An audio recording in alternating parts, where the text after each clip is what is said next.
Hello and welcome to the Safety Goals podcast with Justin Torres and Charlie One, presented by Injury Free. This is episode 11 with our special guest, Bob Sefcik. Justin, many people are working to have an athletic trainer on their sidelines right now. We know that it's the gold standard, but there's been a lot of financial restrictions in the past. I think Bob with Jacksonville Sports Medicine has helped create a model that others can look to and learn from about how not only to get your athletic trainers out into your high schools, but also to create a financial model for sustainability. I couldn't agree more, Charlie. And as our listeners are probably going to understand, we've gone full force with ATs here in the month of August, especially with schools returning. ATs are a year-round job, but once these schools are in session, their jobs ramp up like you wouldn't believe. So to compare what we heard last week between Jerry and Duval County and what we hear today with Bob and JSMP, I'm really excited for our listeners to get a wider scope on what it's like to have ATs and manage them. So without further ado, let's get into the show. Okay, everyone. So we're here with Bob Sefcik, and Bob, it is great to have you. One, we really have been in the AT space in the last couple of weeks, which is always an important space to be a part of. But I know that you have had a really nice career at JSMP, which is Jacksonville Sports Medicine Program. And I was just wondering if you could give our listeners a bit of background on yourself, how you kind of came up into the sports industry, and what eventually landed you at JSMP as their executive director. Yeah, great. Thanks for having me, Justin and Charlie. I really appreciate this. As far as my background, I am a certified athletic trainer and licensed in both Florida and Ohio. I grew up in Ohio, went to school at the University of Toledo. From there, I took my first full-time job in El Paso, Texas, and was able to enter the profession as a high school teacher and athletic trainer. So I spent a couple years out in El Paso, got a little homesick, and came back to the Cleveland, Ohio area where I developed into a clinical athletic trainer that quickly moved into administration and working at both hospital situation and then into private orthopedic practice. So got a well-rounded background as far as athletic training went, and really had some great mentors in the field, which helped me when I took this position in Jacksonville back in 2006, bringing in some fresh ideas to the North Florida region and taking over a very unique program. Really, I'm still claiming it's the only one of its kind in the nation as a kids sports safety advocacy program. I mean, that's absolutely great. And I think one of the cool things is truly that you said you have had a ton of mentors on the way up, but I'm sure now being, 17 years in running JSMP that you are some people's mentors, which is a really cool transition, I'm sure, to have seen, especially when you go to, the University of Toledo and then Jacksonville University. Those are places where I'm sure you had some inspiration of people telling you, the world of sports medicine can be so much more. Here's how, and then you take that with you to the next thing.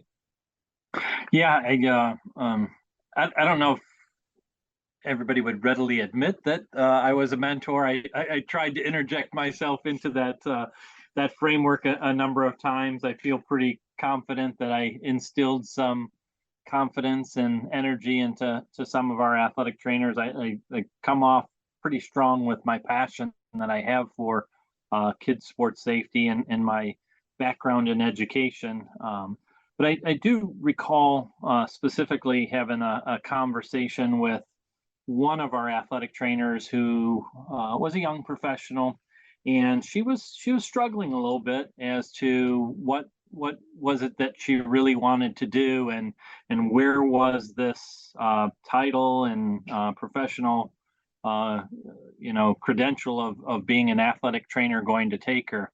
And I want to say that I was encouraging to her and felt confident after our conversation in explaining that she could take this credential anywhere she wanted to. And I gave her my personal experience definitely was interested in looking at professional sports as an option. Really got connected into secondary school, high school athletic training before my move into administration. But at this point, if you just look from 50,000 feet, I'm an executive director of a nonprofit agency, and going back to the 1900s, 1990, when I graduated college, and if somebody told me, Bob, you're going to be the executive director of a nonprofit program, I would have said, what?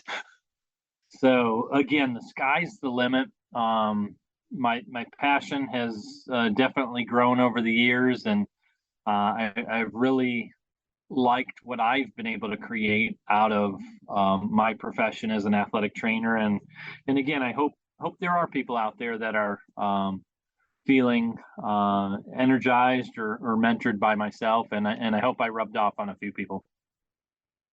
Absolutely. I mean, I think it's really interesting, especially because also a lot of people here have said that they didn't view themselves as a, person in the sports industry until they were there. So I think it's interesting that even once you arrive, you realize that that passion is still true. Mhm. Yeah, yeah, it's been great. Jacksonville's been great to me, and the whole community, the people that I've been able to come in contact with and have been associated with. Um, I won't go into detail, but I don't think I felt really encouraged by some of my junior high school teachers and things like that. But I look at what I'm doing now in terms of writing grant applications and receiving money from big organizations, and my partnerships with the NFL and all three NFL programs right now in the state, supporting things that we're doing statewide for high school sports safety is incredible. Sports are in full swing 24/7, which means athletes are bound to get injured. Luckily, there's InjureFree, a software platform used by youth sports organizations and schools that was developed to help coaches, parents, and administrators communicate injuries that occur and ensure a safe return to play. These sports safety networks are essential for sports teams working to provide the safest possible environment for their families. For more information or to schedule a demo, please visit www.injurefree.com. That's www.injurefree.com. Bob, you talk about the 1817 program, which you guys do at JSMP as the only one in the nation. Can you give a little bit of detail about how it's different than other medical outreach programs or other AT placement services that are out there? Yeah, so I think what you're referring to is was our Project 17 initiative. That was a special initiative that we had through our parent program, the Jacksonville Sports Medicine Program. So Project 17 was just titled that very specifically because we had 17, or we do have 17 high schools, public high schools in Duval County, which is Jacksonville. And at the time, back in 2015, we did not have any full-time athletic trainer in any of those schools. So we knew we had a mission. That mission involved all 17 schools, so it became Project 17. And our goal was to incrementally introduce athletic training to those high schools, support them through community dollars as a financial bridge with the schools. And in order for us to move forward with the program, we definitely wanted to have the school's blessing. And their blessing was the fact that they had a commitment to employ or create full-time athletic training positions in each of those schools as we incrementally went along. So it took us 7 years, technically, if we really peel off the onion layers, 7 years to get into all 17 schools. So we accomplished our goal. The community is very proud of that. We've retained all of our original partners still involved in our program today with that program, and continuing to support those those athletic training positions that we created. In addition, we exceeded our goal. By year 5, we determined that it was getting pretty close to handing the entire program over to the school district because they were all full-time employed now. But we recognized that it was very important that the athletic trainers, which are healthcare providers, had an athletic trainer or a healthcare provider to report to from a supervisory standpoint. So, as you guys probably know by talking with a lot of athletic trainers in schools, they're the only healthcare provider. They either report to the athletic director or to the principal of the schools, of which neither have any healthcare background. So it was important for our program and for the strength of the program and for our vision that we had athletic trainers that were reporting up the chain to another athletic trainer that was in charge of continuing to grow the program through the vision in which we had. We hear about the struggles around the country as schools and organizations try to get more athletic trainers on the sideline, and many of them having to do with a high rate of turnover or burnout. And we've heard horror stories where you have one athletic trainer who basically is the only person who's there acting in a lot of different capacities, not just for the care that's being provided, but for the clearance and the documentation and all of the pieces that go on. It's all the coaches and the administration just kind of push these responsibilities back onto that person. You're creating a leadership structure here that provides support and professional growth opportunities for those individuals, but also the unity of the entire program. I mean, you have 17 individuals that also are collaborative in that piece, and that's extremely unique. And I have to say, it has to be part of the reason of why you guys are so successful with the program. Is because of that support structure. Yeah. Again, Charlie and Justin, we spoke offline just a little bit. It looks great on paper, but I'll be honest. We do have struggles. Just like a family of 17, there's going to be different siblings along the way, and each one of them carries their own personality. So if we look at our schools, we have rural schools, we have urban schools, we have suburban schools, and they all bring their unique challenges to our programming as far as athletic training goes. The strength of our program that I feel is that we have, and we've all agreed to, a standardized process.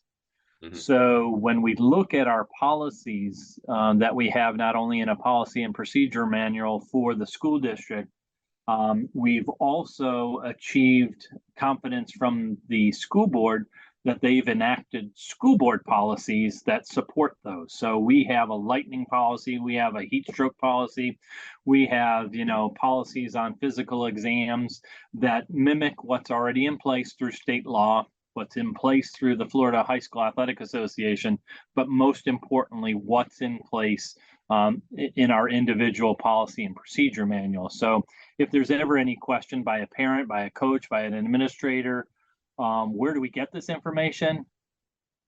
Bam, we can prove that. We can say we have a school board policy, and the school board policy says this is how we treat concussion. It's not arbitrarily based upon any one individual's interpretation. It's in policy, and that's how we follow it. But again, those challenges can arise in the different schools, and there is whether it's a learning curve for somebody new to the district that's coming in to coach or be the principal or be the athletic director. There are those learning curves that take place, and just like y'all appreciate here, we could use medical terminology and talk about medical diagnoses and the standards of practice, but not everybody really understands that. Yeah. Some people have heard of concussion, and some people know it has to do with a head injury, but not everybody fully appreciates what a concussion is and how it's diagnosed and what is the proper course of treatment and why those things are in place. So A lot of different layers. And again, going back, I think the strength is that we've standardized that process for our athletic trainers, and it helps them to develop their practice individually at their schools, compared to other school districts that may have athletic trainers in their schools, but they're independently based. Basically, they're trying to run their own program versus the district program, or even the challenges from an outreach hospital or doctor's office or clinic that's putting an athletic trainer in. I just gave a presentation last week for the state, and I used the visual of sending them off with the sign of the cross. Good luck. Yeah, here we go. And we're here to help you, but we're really external to the schools, so they're not going to listen to us. It's on you, man. Good luck. It's easy, I think, for you to say and look at it, your programs judgmentally. I mean, you know all the dirty secrets, you know where the bodies lie. I mean, you see it on a day-to-day basis, but that standardization, not just for the support of athletic trainers or young professionals who are coming into an environment to have that support and network, I think is unique and extremely impactful. But I think it also, you talk about this standardization in policies, there's a confidence that comes with your job when you know that there's a base layer that's taken care of. And even further, I think the standardization of care, especially across all of those different settings, is unique as well. We hear so many times where public school districts, you'll have the haves and the have-nots in a single district here, and you from a sports safety and a child injury prevention kind of mindset, you've taken something that we need as a country. We need more standardization of care across the board, so that we can make sure that these kids have a positive opportunity. So you guys are doing so many positive things there in Jacksonville that I continue to see as unique. And we look at it as almost a blueprint for how people and districts can get more athletic trainers on a sustainability model. And you touched on it briefly there about the funding model too. Can you dive into a little bit more on what makes you guys unique from your funding and how you're able to sustain 17 athletic trainers in a county like that? Yeah, so the funding right now for the athletic trainers comes directly from the school district. So they had to have that budgeted into their their annual budget. Initially, when we started the program, and again, I'm no stranger to this. The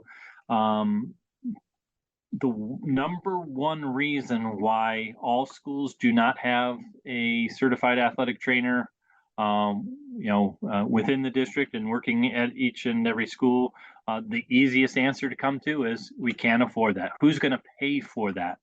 And I've often shared with everybody that I talk to on this topic, and just throw the question back at them. How many times have you driven down the road by a school and there was a sign out front saying, "We have money today, show us where to spend it"? It's the answer that every school has. There's limited funds that are available, and the challenge becomes, how do we accomplish all that we need to accomplish within that limited budget structure? Where is our priorities going to lie? And again, I'm skewed, obviously, but I think one of those main priorities is taking a look at the number of students that you have participating in athletic programs, understanding and taking ownership of the fact that those kids are participating in sports that we sponsor as the school and we offer here.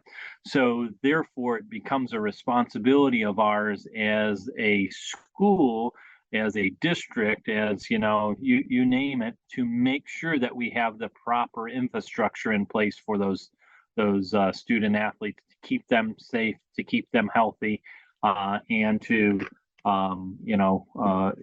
definitely make a situation that is going to be a positive experience for the kids versus something that negatively comes up. So there is responsibility to the schools. Depending on where you are, that responsibility also involves the community. And I can't claim that this was my idea, but I came here in 2006 and took over a program that had begun in 1984. So this was many years ahead of my time, where our children's hospital and other stakeholders in our community, our medical society, we have Nemours Children's Clinic here, which is an outpatient children's clinic. Those important stakeholders came together along with the schools and said, "Hey, let's all sit at the same table and let's talk about what is our role and responsibility when it comes to keeping kids safe." I just took it to a different level. There was already discussion going on, and credit goes to the previous executive director, may he rest in peace. But I the first year when I was getting my feet in the ground here, I pulled open the file cabinets, and a lot of the stuff that we're talking about right now in 2023, it was talked about in 1984, and there just happened to be many barriers in between the idea and the execution to hurdle over before things came. So again, the ultimate question was the funding, and how did we do that?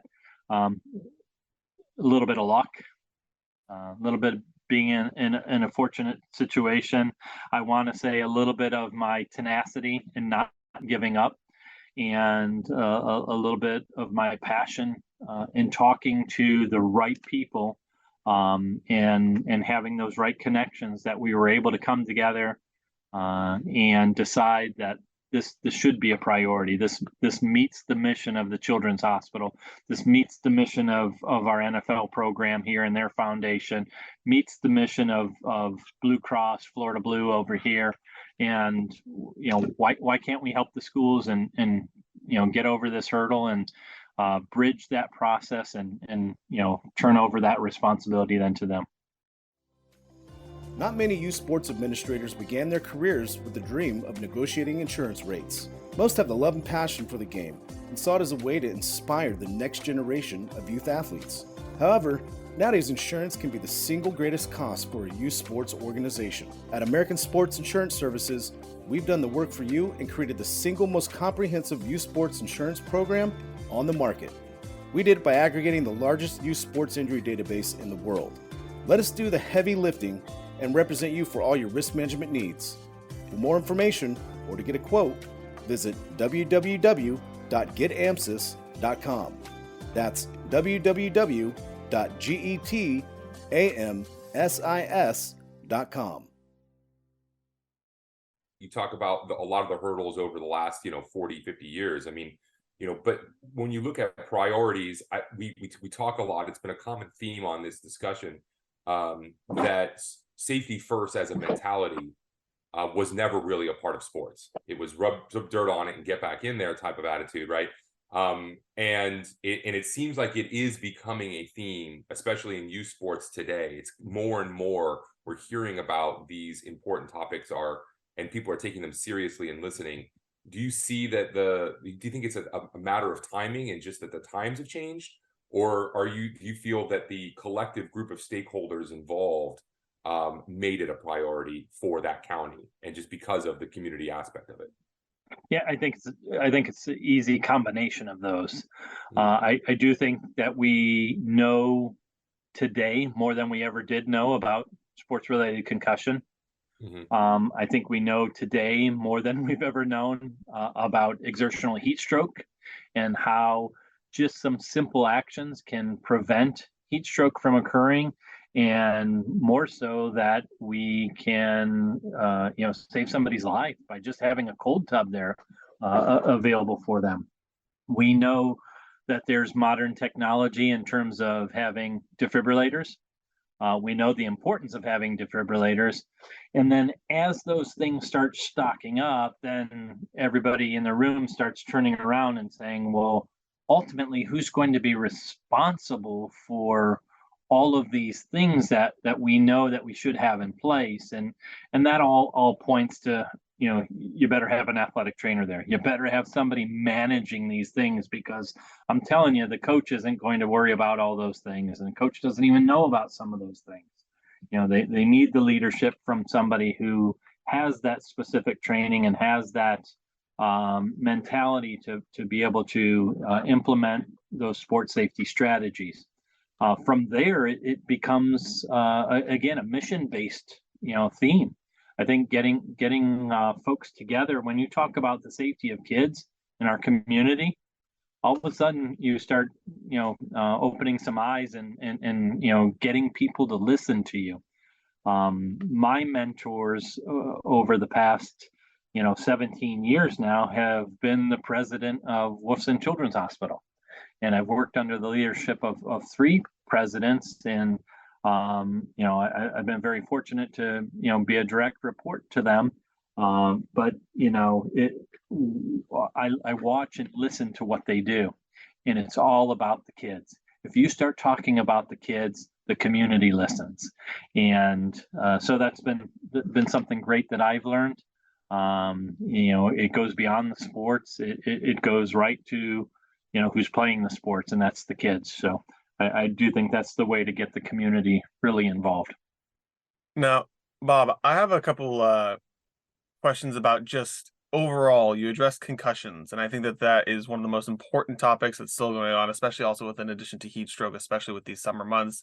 We just had the hottest week recorded on Earth globally, so people understand that it's going to get hot. You need to protect yourself. As far as concussions go, it was estimated that 140,000 athletes a year suffer concussions nationwide, yet still too many of them are returning to play before they should. Based on what you guys were able to gather just at your time at JSMP and through the Project 17 movement, did you see any reason as to why athletes try and return too easily? Is it due to the lack of an athletic trainer on site, or is it truly these kids just wanting to get back into the game far before they can?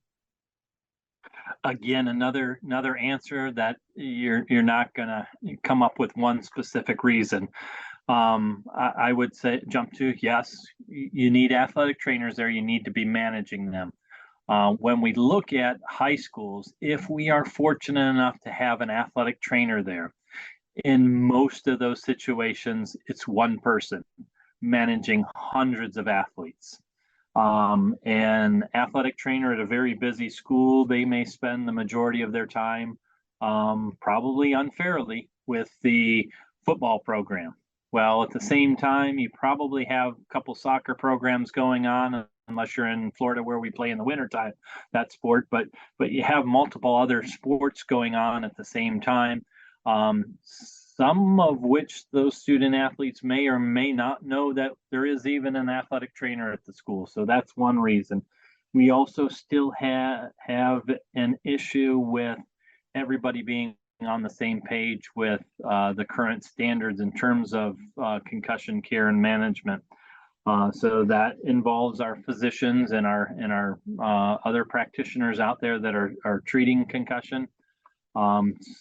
Some states may or may not have formalized programs. In Florida, we do have a document that needs to be completed to allow that kid to participate. But again, that's a good thing. And we want to say in the best practice situation, those are being completed. But again, let's be real. Who's out there policing that? So it all comes down to, did the kid even know they had a concussion? Did the athletic trainer and the parent and the coach follow through with getting them properly evaluated? When that occurred, did we actually initiate the form? Because many times, again, it's just a self-management thing. That those tools are in place. They're followed under policy, but the only time it gets revealed if they're not followed is if in fact something really bad happens and something has been revealed. So there's so many factors, Justin, involved in that. I think all we could do is keep striving to do our best, make sure that we do have the proper resources in place, make sure that there is a clearly defined policy and procedure in place, make sure we educate all the stakeholders involved on that. Today, I just spent time with an urgent care center, making sure that they were familiar with our most current pre-participation physical forms and our updated concussion policy forms. So all of those components come into place. Again, wish it was an easy answer and I could wave the wand and it would all be all taken care of, but a lot of working factors there. Well, exactly. And I mean, the fact that it isn't an easy answer just goes to show how big of a problem it is, truly, and how little it's truly been addressed, that you have only a select few really working on it. And I guess that actually leads into my second question is, I believe that what you guys do at JSMP and what is done throughout Florida for you guys realistically is kind of how things should be managed from an AT perspective. Since starting Project 17 back in, I believe it was 2013 when you guys began it, that ultimately, have you seen another state aside from Florida? Because we usually like to ask if someone's seen another sport that really is in the forefront of injury prevention. Have you guys seen a state that has really tried to emulate what you guys did with Project 17 and what you guys are currently doing with the AT model? I can honestly say that I have not, but perhaps it's because I haven't really researched what is going on out there. I can tell you that whether it's a day or a week or a month, I get calls quite frequently with the very simple question: how do you do what you do? How is this working for you? How can we implement that where we are? So it's flattering to get the calls. A lot of times I just lend the ear then to hear the venting that's happening in the phone, because I can feel the frustration that others are having. But again, hopefully I guide them well and get folks involved. I will be honest and say that I've also done some personal work in terms of making some connections, keeping my network active, in talking with some states and that, and really, I guess, doing some self-reflection and wondering, why aren't other places doing what we do? We have a pretty unique statewide organization here that I run as well. I'm not sure how much you guys are familiar with that, but it's called the Florida Alliance for Sports Medicine, and that's a physician member organization that started along with Florida Orthopedic Society. So it's essentially high school sports safety advocacy on a statewide basis. And there we get a chance to really intermix with our state legislature and other stakeholders on a bigger platform. Bob, you brought up a great question. Why aren't other people doing or trying to mimic this program that you've created and this impact? And it sounds like maybe they are, but they're failing. And you mentioned venting on some of those issues. What are some of those roadblocks you hear from other folks who are trying to emulate what you all are doing? Yeah, I think it comes down to really 100% of the people that I have personally talked to, they work for one entity. And when you have one entity that is trying to take the lead on something, that many times will keep the other entities away.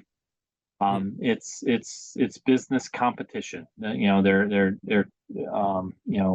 not in a position like I have, where it invites outside participation. So I've You're been referring to the health systems in that, in that relationship? So let me explain a little bit. So I've had the opportunity to speak to a number of audiences when I go around with the Corey Stringer Institute, and I've tried to really analyze why did we have this success? And heck, I'd love to take all the credit for it and say it's because Bob Sefcik, but it's really not. I think it comes down to the position. I think nobody else has this position, and it's very unique. I'm an employee of the Jacksonville Sports Medicine Program, and the Jacksonville Sports Medicine Program is supported by multiple agencies in our community. The Children's Hospital, the Children's Clinic, the Medical Society, the school district, and other healthcare organizations. And they all say, Bob, go do what you do. Your job is to keep kids out of the hospital and do things. So when we go to a meeting and people talk about whatever it is, the concussion policy or the heat stroke policy, everybody else in the audience goes back to their day job the next day. My day job becomes, how do I implement what we just talked about? How do I leverage my network here in our community to make sure that we take care of what we just talked about there? So I do think that some people that really want to try to make a difference, their hands are tied in some regard. I can't be, Baptist hospital and going up to another hospital and say, hey, let's get together. I don't like you. I'm not going to do that. That's a good idea. I'll take that idea. So, I do wish there was more collaboration, more willing to play in the same sandbox on some of these issues, because I'll steal, just a statement that I gave to urgent care center that I was meeting with today. There's no one entity that can cover and take care of the entire community. It takes a village, whether we're raising kids or whether we're keeping them safe. It takes a village, and we need to get together as that village. And each of us has certain strengths. Each of us has certain needs where we could do a little bit better. But if we all get together, we're able to meet the needs of the community. Yeah, that's great. It's unfortunate that we see that type of separation preventing just doing what's right for the kids in the community. But we do see a lot, and it's not just in the medical field as well. You see a lot of capitalistic interests that are driving certain outcomes around childhood safety and prevention. We see that all the time in our industry as well. And it's just and even for the youth sports entities themselves. I mean, there's a lot of political infighting and folks not making decisions with the right mindset because of how it benefits them or their organization, and not necessarily the phrase that I love that you used is the people playing the sport, not necessarily the sport itself. And I think that's just the most important thing to remember in these instances, is that they are human beings involved, and the care of these human beings has got to be priority number one. Right. But not everybody sees things the same way, but it's tremendous to see that's how the community has come into play on this. And we talked about it a bit before, in Duval County. I mean, there's a reputation for athletic talent in that county. I mean, there's a lot of professional athletes that come out of Duval. Do you think that plays a factor into the community and the spirit rallying around the kids in the sport in this particular aspect?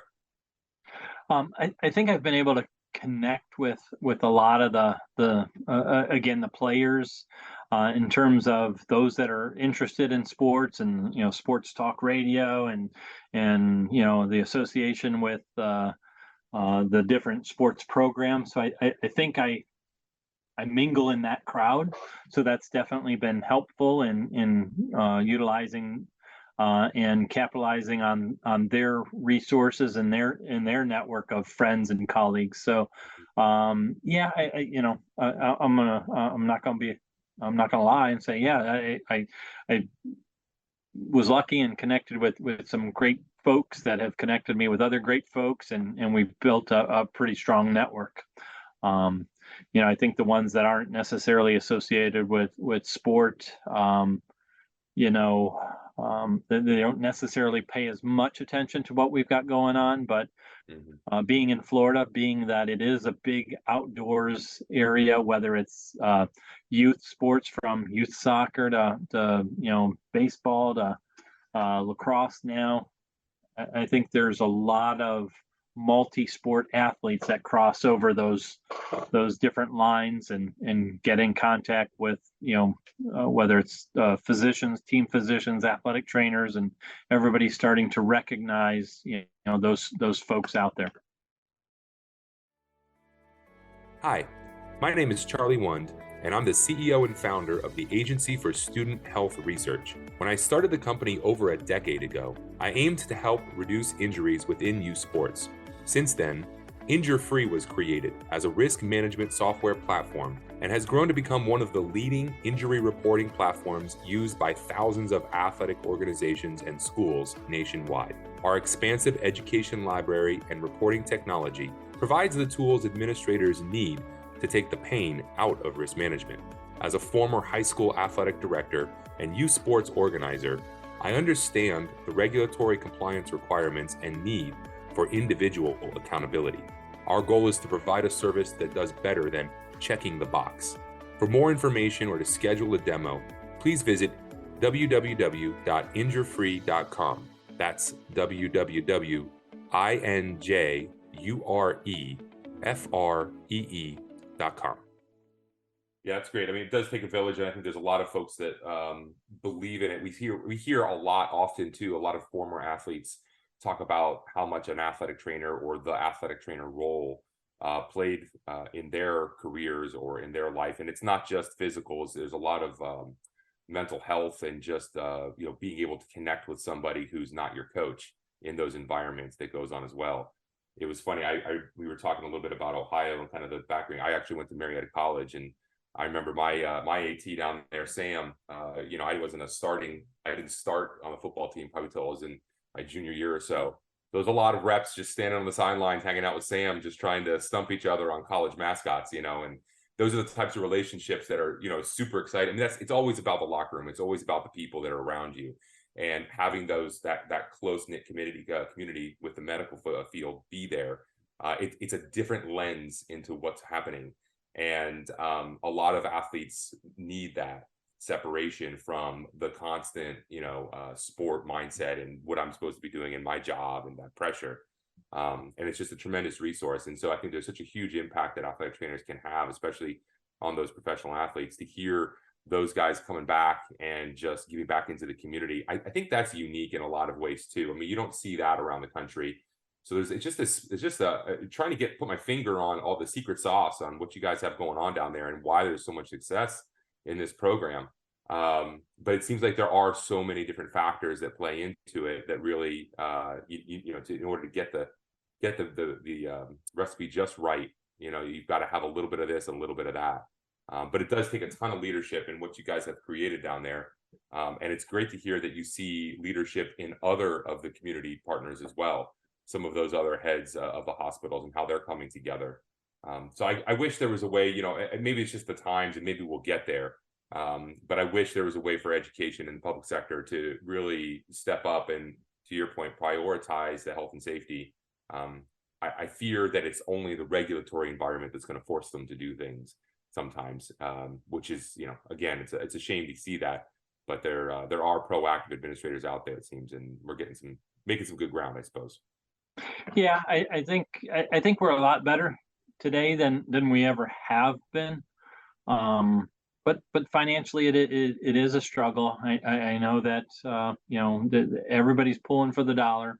When it comes to regulation as well, the schools are really pressured under that, and I'm sure Florida's not unique in this, but a lot of people push a lot of agendas in terms of what needs to take place from an educational standpoint. Schools, they start at 7 in the morning and they're done by 3. So within that time span, you've got to fit in a whole bunch of academic components. And as one of our state senators informed me, who's also a former superintendent, he says you got a bookshelf and it's this wide, and you've got all these books that you've got in it, but now you got to add 3 more books. So what happens is one of those books ends up falling off, and now you have to adjust. So there is a lot of regulation from an academic standpoint, and then you throw in the extracurriculars, and then you throw in the dynamics of the people that are providing the leadership of those districts. Are they business motivated? Are they academic motivated? Are they, athletic motivated? And, and then every once in a while you get one that has all of those components. So, Right. there's a lot of different ways to looking at what's going on, where we're going, and all of that. So Now, Bob, I think one thing that I really love to hear from when we spoke with Jerry is just his outtake on how the struggle initially was when you were pushing an AT to a school that had never experienced having an AT, whether or not it was the coaches, the athletes, or the parents that had the most pushback. Did you see anything in that regard on your own front there at JSMP? yeah, so how I look at it is, again, dancing on eggshells at the beginning. We're from a professional standpoint, from a personal passion standpoint. Obviously, I see the need as having an athletic trainer managing the sports safety aspect of the schools. We were never asked by the schools, essentially, what do we need? So where I looked at it is I kept selling the schools and really promoting the fact this is what you need. So when we were at that threshold, I felt like we might get some negative pushback because I just pushed this concept of something that I think and my network thinks that you need, and I crammed it down your throat. Now, am I also expecting you to welcome me with open arms? From that standpoint, that's where I think the skill set of a lot of athletic trainers really gets called into action. And we hit on it several different times in different parts of our conversation so far. To me, an athletic trainer is an educator. My first role is to educate to parents and student athletes how to stay safe, how to keep healthy, how to keep active, and how to make sure that you're in top condition to participate in sports. I need to educate the coaches about how to keep their kids that are out there safe, and what can we do to make sure it's a safe environment for them, because after all, coach, don't you want everybody playing? And next, should somebody get hurt or injured, we got to educate them on where to go to get evaluated, how to rehabilitate that injury. So if I'm a good educator, one of the first things that I'm doing is educating my student athletes, my parents, my fellow staff members, my coaching staff, my administration on who I am professionally and what my role is. And if I can get you all to understand that and appreciate that and respect that, we're off to a pretty good start, because now a teacher notices a student athlete in class, or a student in class knows that they're a student athlete and may be concerned about something. They know who to contact. They know who can intervene in this situation and who can look at this a little bit more. A coach knows if they've got somebody that's limping, or they notice they were limping, or have a concern, they know where to send somebody. I don't want to be known only after the fact. That shouldn't be the first time a parent meets me. So when you say, yeah, what was my struggles, or how were we received in some regard, those schools or those coaches and those parents that were more familiar with the profession of athletic training, we were received much better than those schools who may have never had an athletic trainer before and may have not really appreciated what our role and responsibility was when it came to keeping kids safe. And was it more of a hope that makes sense? Yeah. Yeah. Was it more of a dismissal? I mean, it just seems so counterintuitive. Hey, we're going to bring some more resources to take better care of your children. Was there pushback? Like, no, we don't want that. No, thank you. I'm not going to give you any specific examples, Sure. because but anecdotally, it's don't come in and tell me who I'm going to play and who I'm not going to play Right. from a Right. coach standpoint. Yeah. And my fear as a coach is that you are going to be super conservative. If you see, somebody slow and getting up, you're going to say, oh, and coddle them.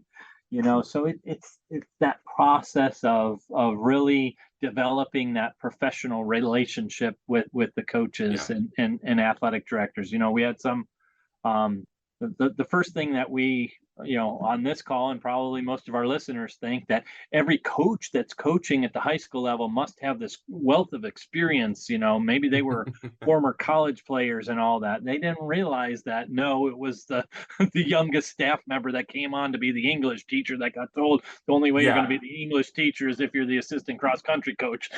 Coach. So, Yeah. Girls JV field hockey. Right. Exactly. never heard of the sport before ever. So again, we do have a number of coaches that personally have experienced playing a sport.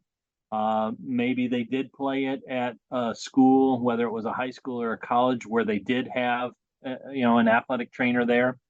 Maybe some of them just don't know what an athletic trainer is, and so it's difficult sometimes to have somebody that's passionate about their profession as an athletic trainer go in and feel that they aren't respected for the experience that they bring, in terms of being there for player safety. So I guess, in a nutshell, it comes down to communication and education, and working together as adults. I mean, that relationship between an athletic trainer and a coach is extremely important. I mean, and there is always a kind of a feeling out phase, especially when you talk about football or those high contact collision sports. What roles? I mean, how do you see coaches playing a hand in the care? Because you touched on it earlier. Often it's a one versus a couple hundred when you have an athletic trainer who's taking care of a large high school and something maybe up to 1,000 athletes, right, during a full year. How can coaches be involved in that care process? How can they extend or help support an athletic trainer? What are some of the most important things in your mind for that coach in that role in that aspect? Yeah, I think, first and foremost is understand the role and responsibility of the athletic trainer, and again, understanding that there's so many different um, cookie cutters out there. Is that athletic trainer here every day? Do we only have Right. access to them certain times? Making sure that they're aware of where and when to be able to send their athletes to, or that. Make sure the lines of communication are always open. Um, there's often a forgetful phase, and I would say it goes both ways. Maybe it's a team that had an away game, somebody, whatever. We used the concussion example already. So maybe somebody sustained a concussion while at an away game. Well, did the coach remember to pick up the phone and text the athletic trainer? So they're already heads up. Hey, so and so had a concussion. Make sure you check in with them the next day. Or did we forget to do that? And now that student athlete falls through the cracks because nobody really knew to follow up with them. And a day or two went by, maybe it was a weekend, and next thing you know, that person's back out there participating. Well, nobody ever followed up with the fact that they had a concussion, before the weekend. So I think it's, that understanding the role and responsibility, understanding the importance of communication, understanding that nobody has all the answers. So no, maybe the athletic trainer isn't exactly positive when that person's going to be back ready to play. And no, we don't want to penalize the student athlete in any way. And we both, as adults, need to make sure mentally we're providing the support that this athlete needs. They want to be out there playing. Now they're feeling crushed that they can't. So what ways can we work together? And I think all that comes through good adult communication and those relationships, and making sure that that we understand that we each have an important role to play in the life of a student athlete. Yeah, what you're describing reminds me of a horror story we heard where there was a kid at a school who had a concussion playing lacrosse. The athletic trainer had taken care of them, but nobody had told, I guess, anybody at the school. And of course, that child didn't drive home that day. So the next day comes around and they're parked in the bus lane. The car is still in this bus lane for drop off, and nobody knows what's going on. Can't find the kid. Everybody's freaking out. And they're like, oh, yeah, no, the kid had a concussion. And just like those types of scenarios. But that, even in the same school setting, right? I mean, the worlds apart, and we often refer to it as a shift change in healthcare in the education sector when you have sports beginning and school day ending. Because the school nurse and the athletic trainer had never talked to each other. They didn't even know who each other was. It's like, how is that? You're the only two care providers really on campus, and they haven't even got a chance to talk. It's like, it's so bizarre that happens, but it does. And that, starts generally an adversarial relationship. Right. There's all of a sudden a turf battle that gets erected when really that didn't need to happen. They just need to share that, that communication and those roles and responsibilities and be brought together as two adults that are healthcare providers. Well, I think, again, we're going to bring it back to the structure of what you've created in that support. I mean, these are the types of lessons, these are the types of attitudes that I think really go into professional development, and especially for athletic trainers. How you navigate these different nuances within each different setting, and they're all going to be different, like you said. Yeah. But I mean, that really just speaks to how you all are developing quality athletic trainers, and you're putting service into the school and the community with a lot of support from those around you. But I mean, I really do believe that the leadership that you're providing these people is valuable as more than a master's program. I mean, this is a real life experience, and coming from people with years of experience in that process. So it's great to see. It's great to see that the impact that you're having, and how far you've come in relatively short period of time. In grand scheme of things, I mean, hasn't been all that long. I know it seems probably a little bit longer than what it some days seem pretty long. Some days pretty longer.